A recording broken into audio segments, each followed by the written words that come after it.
everyone, this is Gulzar Khan and welcome to the channel Bharat the learning spot. तो इस video में हम महाभारत के दो इम्पोर्टेंट एस्पेक्ट्स के बारे में समझेंगे। पहला है लैंग्वेज एंड कंटेंट, यानी कि महाभारत किस लैंग्वेज में लिखी गई, उसमें क्या क्या कहानियां हैं, और फिर हम समझेंगे उसके ऑथर्स और डेट्स के बारे में, जिसमें हम देखेंगे कि ये टेक्स्ट किसने बनाया और कैसे ये कहानियां सेंचुरीज तक बढ़ती गई और बदलती गई। ठीक है, तो सबसे पहले हम महाभारत की लैंग्वेज के बारे में देखते हैं। तो जो वर्जन महाभारत का हम पढ़ रहे हैं, जिसके बारे में जान रहे हैं, वो संस्कृत में लिखा हुआ है। लेकिन ऐसा नहीं था कि सिर्फ संस्कृत में ही महाभारत अवेलेबल है, इसके अलावा भी और भी कई लैंग्वेजेस हैं जिसमें इसको ट्रांसलेट किया गया था, जैसे कि Bengali language, Tamil language, Hindi language, है ना। तो कई सारी लैंग्वेज में इसको ट्रांसलेट भी किया गया था all over the sub continent. लेकिन महाभारत में जो संस्कृत यूज की गई है ना, वो वेदास की संस्कृत से सिंपल है, उसके साथ ही साथ प्रशस्तीस की संस्कृत से भी सिंपल है। प्रशस्तीस जैसे कि हमने चैप्टर 2 में पढ़ी थी, प्रयाग प्रशस्ति, जिसको हरिसेन ने कंपोज किया था। हरिसेन कौन था? हरिसेन था समुद्रगुप्त का कोर्ट पोएट। तो प्रशस्ति बेसिकली राजा के प्रेज में लिखी जाती हैं, उसकी तारीफ ही तारीफ की जाती है प्रशस्ति में। तो प्रशस्ति में और वेदास में जो संस्कृत यूज की गई है, उस संस्कृत से सिंपल है महाभारत की संस्कृत। अब जब सिंपल होगी तो इसको वाइडली समझा जाएगा, ज्यादा लोग इसे समझ पाएंगे, ज्यादा लोग इसे पढ़ पाएंगे। तो हिस्टोरियंस यूजुअली जो महाभारत है उसके कंटेंट को दो ब्रॉड हेड्स में क्लासिफाई करते हैं, यानी कि दो ब्रॉड सेक्शन बनाए हिस्टोरियंस ने। पहला सेक्शन है नैरेटिव का और दूसरा सेक्शन है डायडेक्टिक का। नैरेटिव वो सेक्शंस होते हैं जिसमें स्टोरीज होती हैं। डायडेक्टिक वो सेक्शन है जिसमें प्रिस्क्रिप्शंस होती हैं सोशल नॉर्म्स के बारे में, यानी कि इसमें रूल्स रेगुलेशंस लिखे जाते हैं। जैसे कि हमने मनुस्मृति पढ़ी है ना, उसमें सोशल नॉर्म्स कैसे होंगे, कैसे लोगों को रहना होगा, जो सारे रूल्स रेगुलेशंस लिखे जाते हैं, वही चीज़ है डायडेक्टिक भी। तो सोशल नॉर्म्स के बारे में, सोशल मैसेज के बारे में डायडेक्टिक में लिखा जाता है और स्टोरी के बारे में नैरेटिव में लिखा जाता है। ठीक है, लेकिन ये डिवीजन जो हिस्टोरियंस ने किया था, ये वाटर टाइट नहीं था, यानी कि ऐसा नहीं था कि नैरेटिव में सिर्फ स्टोरीज ही मिलेंगी और डायडेक्टिक में सिर्फ सोशल मैसेज ही मिलेगा, ऐसा नहीं था। क्योंकि कहीं कहीं पर डायडेक्टिक सेक्शंस में स्टोरीज भी हैं और कहीं कहीं पर नैरेटिव सेक्शंस में सोशल मैसेजेस भी हैं कि किस तरह से लोगों को रहना चाहिए, सोशल नॉर्म्स क्या हैं, वो भी मेंशन्ड हैं। तो हिस्टोरियंस ये मानते हैं कि महाभारत जो थी ना, वो ओरिजिनली ड्रामेटिक थी, मूविंग स्टोरी थी, यानी कि सिर्फ ये एक ड्रामा था, एक कहानी थी, और इसमें जो डायडेक्टिक पोर्शंस थे वो बाद में ऐड किए गए हैं। यानी कि महाभारत स्टार्टिंग में नैरेटिव था, एक सिर्फ स्टोरी थी, और उसमें डायडेक्टिक यानी कि social rules regulations, social norms कैसे होंगे, वो बाद में ऐड किया गया था, बहुत बाद में। ठीक है, एंड इंटरेस्टिंगली ये जो टेक्स्ट है, जो महाभारत है, इसको हमारे अर्ली संस्कृत ट्रेडिशन में इतिहास बोला गया है। इतिहास का मतलब होता है दस इट वॉज, यानी कि जैसा ये है वैसा ही लिखा गया है। और इंग्लिश में हम इसे क्या कहते हैं? इंग्लिश में कहते हैं हम इसे हिस्ट्री। तो दस इट वॉज का मतलब क्या है कि क्या सच में रियल वॉर हुई होगी जो इस टेक्स्ट में मेंशन है, क्योंकि इसे तो इतिहास बोल दिया गया महाभारत को, लेकिन हम इसके बारे में श्योर नहीं है ना कि रियल वॉर हुई थी या नहीं हुई थी। तो कुछ हिस्टोरियंस ये मानते हैं कि एक फैमिली में, एक किनफॉक में एक्चुअल कॉन्फ्लिक्ट हुआ होगा और उस एक्चुअल कॉन्फ्लिक्ट को नैरेटिव में प्रिजर्व कर दिया गया, यानी कि एक स्टोरी के रूप में उसे बता दिया गया। लेकिन कुछ हिस्टोरियंस ये भी मानते हैं कि इसका कोई कोरोबोरेटिव एविडेंस नहीं है, यानी कि जो इस बात को प्रूफ कर पाए कि हाँ वाकई में लड़ाई हुई थी, वाकई में युद्ध हुआ था, ऐसा कोई एविडेंस हमें मिलता नहीं है। तो ये तो बात हो गई महाभारत की लैंग्वेज और उसके कंटेंट की, जिस कंटेंट को हिस्टोरियंस ने नैरेटिव और डायडेक्टिक में क्लासिफाई किया था।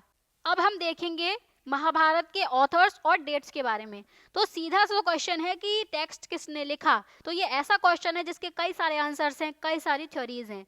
माना जाता है कि महाभारत की जो ओरिजिनल स्टोरी है उसको शायद से चैरिएटर बार्ट्स ने कंपोज किया होगा। चैरिएटर मतलब होता है जो रथ चलाता है, और बार्ट्स यानी कि जो पोइट होते हैं। तो जो इंसान ये दोनों होगा उन्हें सुतास बोला जाता है, यानी कि वो रथ भी चला रहा है और वो पोएट भी है। तो ये जो सुतास होते थे ना, ये जनरली जो क्षत्रिय वॉरियर्स थे उनके साथ में बैटलफील्ड में रहते थे। क्षत्रिय वॉरियर्स जो युद्ध करते हैं तो उनके साथ में बैटलफील्ड में रहते थे ये सुतास, और पोयम्स कंपोज करते थे उनकी विक्ट्रीज को बताते हुए, उनकी अचीवमेंट्स को बताते हुए, यानी कि युद्ध स्थल पर जो बैटलफील्ड है वहां पर क्या क्या हुआ, कैसे राजा जीता, उसकी क्या अचीवमेंट्स रही, उनको ओरली जो है उनकी पोयम बना देते हैं ये चैरिएटर बार्ड्स, जिन्हें हम सुतास कह रहे हैं। तो ओरली जब ये कहानी बन गई तो धीरे धीरे ये कंपोजिशंस ओरली ही सर्कुलेट होती रही सालों साल। मतलब एक जनरेशन से दूसरी जनरेशन को ये कहानी ओरली सुनाई जाती थी कि ऐसे ऐसे युद्ध हुआ था, राजा ने ये सारी चीजें जीती थी। ये लिखा नहीं गया था कुछ भी। ठीक है, फिर 5th सेंचुरी बीसीई से ब्राह्मण्स ने स्टोरी को लिखना शुरू किया। अब 5th सेंचुरी बीसीई वो टाइम पीरियड है जहां पर जो चीफडम्स थे जैसे कि कुरुज और पांचाल्स वो किंगडम्स बन रहे थे, और कुरुज और पांचाल्स के अराउंड ही जो एपिक है महाभारत, इसकी स्टोरी रिवॉल्व करती है, इन्हीं के बारे में ज्यादातर बात करती है महाभारत। तो इससे हमारे सामने एक क्वेश्चन खड़ा होता है कि क्या जो नए नए किंग्स बन रहे थे ये अपने इतिहास को ज्यादा सिस्टमेटिकली रिकॉर्ड और प्रिजर्व करवाना चाहते थे? क्योंकि ब्राह्मण्स ने 5th सेंचुरी बीसीई से ही क्यों लिखना शुरू किया? उससे पहले भी तो लिख सकते थे ना। क्या ब्राह्मण पढ़े लिखे नहीं थे? थे, लेकिन उन्होंने तब क्यों नहीं लिखा? उन्होंने कुरुज और पांचाल्स के बारे में क्यों लिखा? तो ये हमारे सामने क्वेश्चन है। इसके बारे में भी हम श्योर नहीं है कि जो नए नए किंग्स बन रहे थे क्या वाकई में वो अपनी हिस्ट्री को रिकॉर्ड करवाना चाह रहे थे या नहीं। लेकिन हो सकता है कि वो इसीलिए इसको रिकॉर्ड करवाना चाह रहे हो ताकि उनकी लेजिटिमेसी और ग्लोरी बनी रहे, है ना। तो जब चीफडम्स किंगडम्स में बदल रहे थे यानी कि स्टेट्स बन रहे थे, तो जब स्टेट बनते हैं तो सोशल और पॉलिटिकल चेंजेस आते हैं जिन्हें हम अपहीवल्स कह रहे हैं। क्योंकि यहाँ पर ओल्ड सोशल वैल्यूज को नए नॉर्म्स, जो नई सोशल वैल्यूज थी वो रिप्लेस कर रही थी। तो स्टेट्स बन रहे थे, स्टेट का एस्टेब्लिशमेंट हो रहा था। तो ये जो सोशल और पॉलिटिकल चेंजेस आए थे ना, इनको स्टोरी के कुछ पार्ट्स में मेंशन किया गया है। क्योंकि ये वही टाइम पीरियड है जब कुरुज और पांचाल्स इवॉल्व हो रहे थे, किंगडम्स बन रहे थे 5th सेंचुरी बीसीई में, जब ब्राह्मण्स ने टेक्स्ट लिखना शुरू किया महाभारत, है ना। फिर दूसरा फेज आता है कंपोजिशन का, जो है 200 बीसीई से 200 सीई का। ये वो टाइम पीरियड था जब लॉर्ड विष्णु की वर्शिप शुरू हो चुकी थी और बहुत लोग इसको फॉलो करते थे। एंड जो कृष्णा जो हैं उनको विष्णु का ही एक अवतार माना गया है, एंड कृष्णा महाभारत के इम्पोर्टेंट फिगर्स में से एक हैं।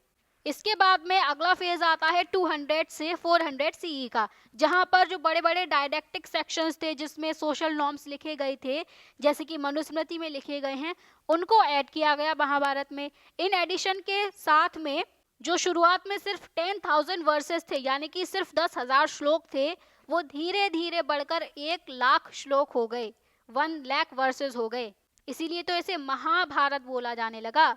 और ये जो एनॉर्मस कंपोजिशन किया गया, 1,00,000 वर्सेस का जो कंपोजिशन किया गया, ये माना जाता है ये व्यास ने किया था, जो एक ऋषि थे, जो वेद व्यास थे ना, उन्हें माना जाता है कि उन्होंने महाभारत को कंपोज किया था। बट स्कॉलर्स कहते हैं कि ये मल्टीपल ऑथर्स और सेंचुरीज का काम है, किसी एक सिंगल ऑथर का काम नहीं है ये। जैसा कि हमने भी देखा ना, अलग अलग फेजेस देखे, पहले 5th सेंचुरी बीसीई, फिर 200 बीसीई से 200 सीई, फिर 200 सीई से 400 सीई। तो ये अलग अलग टाइम पीरियड का काम है और अलग अलग ऑथर्स का काम है। और वेद व्यास जो थे, इन्होंने उन सभी को कंपाइल किया था, एक जगह पर लेकर आए थे ये। ठीक है, तो इस वीडियो में हमने जाना कि महाभारत की जो लैंग्वेज थी जिसके बारे में हम स्टडी कर रहे हैं वो सिंपल संस्कृत थी, लेकिन महाभारत के अदर लैंग्वेजेस में भी वर्जन्स हैं। तो जो संस्कृत थी ना वो सिंपल थी, इसीलिए आम लोग भी इसे समझ पाते थे। इसके कंटेंट में कहानियां भी थी और सोशल मैसेजेस भी थे, जिन्हें हमने नैरेटिव और डायडेक्टिक सेक्शंस में डिवाइड किया, जो कि टाइम के साथ साथ ऐड होते गए। धीरे धीरे ये टेक्स्ट जो है वो बढ़ता चला गया और 1,00,000 वर्सेस में कन्वर्ट हो गया। तो ये किसी एक ऑथर का काम नहीं था, पहले ओरल ट्रेडिशन था, फिर ब्राह्मण्स ने अलग अलग टाइम पीरियड में इसे लिखा और इसे बढ़ाते चले गए। इसीलिए महाभारत जो है वो एक इवॉल्विंग टेक्स्ट है, ये टाइम के साथ में इवॉल्व होता गया। सिर्फ ऐसा नहीं था कि एक बार महाभारत को लिख दिया गया और छोड़ दिया गया, बल्कि टाइम के साथ साथ इसमें और एडिशन होते चले गए, जो कई लोगों ने और कई टाइम पीरियड में लिखे। ठीक है, तो इस वीडियो में बस इतना ही। वीडियो अगर पसंद आई हो तो वीडियो को लाइक करें, शेयर करें, कमेंट करें एंड चैनल को सब्सक्राइब करना ना भूलें। तो चलिए फिर मिलते हैं अगली वीडियो में, तब तक के लिए bye bye, take care and keep learning.